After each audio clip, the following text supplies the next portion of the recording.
কোরবানির সাথে আকিকা দেওয়া যাবে কিনা? হ্যাঁ, কোরবানির সাথে আকিকা দেওয়া যাবে, এটা বৈধ, তবে এটা উত্তম না। উত্তম হচ্ছে আপনি আকিকা আলাদা দিবেন, কোরবানি আলাদা দিবেন। সন্তান জন্ম নিয়েছে, সন্তান জন্ম নেওয়ার ৭ম দিনে আকিকা করা সুন্নাত। এখন সন্তান জন্ম নিয়েছে, ৭ম দিন গেল, ১৪ দিন গেল, ২১ দিন গেল, ১ মাস ২ মাস, কবে কোরবানি আসবে আর আপনি সেই আশায় বসে থাকবেন যে আপনি একটা গরুর সাথে আপনি তখন আকিকা দিবেন, এটা ইসলামী শরিয়া আপনাকে উৎসাহিত করে না।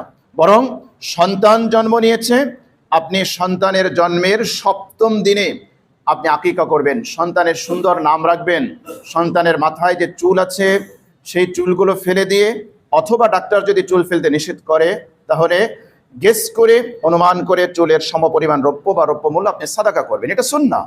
কিন্তু আমরা এই সুন্নাহগুলোকে ভুলে গিয়েছি। আমরা সন্তান জন্ম নিয়েছে, এরপরে কবে সন্তানের বাবা বিদেশ থেকে আসবে, কবে আমি আয়োজন করব, বড় আয়োজন করব, তখন আমি সন্তানের আকিকা দিব, এটা সুন্নাহ পরিপন্থী কাজ।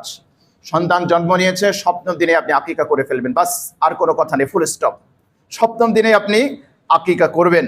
কোনো ব্যক্তি যদি ওজরের কারণে বা অন্য কোনো কারণে আকিকা করতে না পারে, তাহলে সে পরবর্তীতে যে কোনো সময় করতে পারে, তবে সুন্নাহ হচ্ছে ৭ম দিনে আকিকা করা। কোরবানির জন্তুর সাথে আকিকা করা যাবে, তার দলিল কি?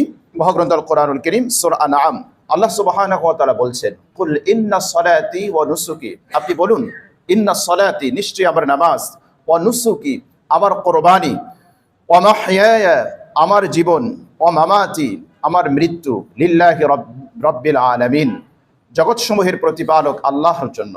এটি হচ্ছে মুসলমানের আকীদা, মুসলমানের বিশ্বাস। আমাদের নামাজ, আমাদের কোরবানি, আমাদের ইবাদত, আমাদের জীবন, আমাদের মৃত্যু একমাত্র কার জন্য? আল্লাহর জন্য। অন্য কোনো উদ্দেশ্যে মুসলমান জীবন দিতে পারে না। মুসলমানের জীবন এত ঠুনকো নয়, মুসলমানের জীবন এত ঠুনকো নয়, এত পচা নয়, এত মূল্যহীন নয় যে অন্য কোনো কারণে আপনি জীবন দিবেন।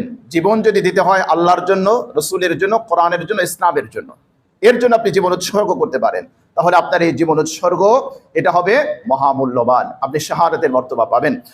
তো এই আয়াতে কারিমার মধ্যে আল্লাহ সুবহানাহু ওয়া তাআলা কোরবানিকে নুসুক বলেছেন। কুল ইন্না সলাতি ওয়া নুসুকি, নুসুক মানেও কোরবানি, কোরবানি মানেও কোরবানি।